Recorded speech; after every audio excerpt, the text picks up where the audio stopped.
সবাইকে স্বাগতম আমার চ্যানেলে। আজকের ভিডিওতে আমরা আলোচনা করব এক্সেলের কাউন্টিভ ফর্মুলা ব্যবহার করে কিভাবে নির্দিষ্ট শর্তের উপর ভিত্তি করে সেলের সংখ্যা গণনা করা যায়। তাহলে চলুন শুরু করি। প্রথমেই আসুন জানি কাউন্টিভ ফর্মুলা কি। এক্সেলে কাউন্টিভ ফর্মুলাটি ব্যবহার করে আপনি নির্দিষ্ট একটি রেঞ্জের মধ্যে এমন সেলগুলির সংখ্যা গণনা করতে পারবেন যা একটি নির্দিষ্ট শর্ত পূরণ করে।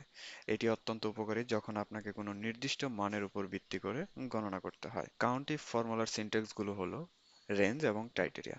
এখানে রেঞ্জ হলো সেই রেঞ্জ বা সেল যা আপনি গণনা করতে চান এবং ক্রাইটেরিয়া হলো সেই শর্ত যা অনুযায়ী আপনি সেল গণনা করবেন। চলুন একটি উদাহরণ দেখে নিই। ধরুন একটি টেবিল রয়েছে, আইটেম এবং ভ্যালু রয়েছে।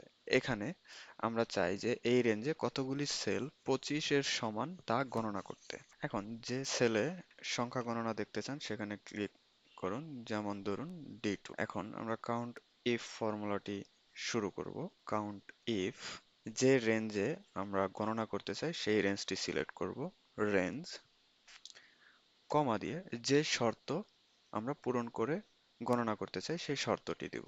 যেহেতু আমরা 25 এর সমান কতগুলো সংখ্যা রয়েছে সেইটি গণনা করতে চাচ্ছি, সেহেতু আমরা 25 লিখব। 25 লিখে ব্র্যাকেট ক্লোজ করে এন্টার দেব, তাহলে আমাদের কাঙ্ক্ষিত ফলাফল বের হয়ে আসবে। আপনি সংখ্যা, টেক্সট বা অন্যান্য মানের ভিত্তিতে শর্ত স্থাপন করতে পারবেন।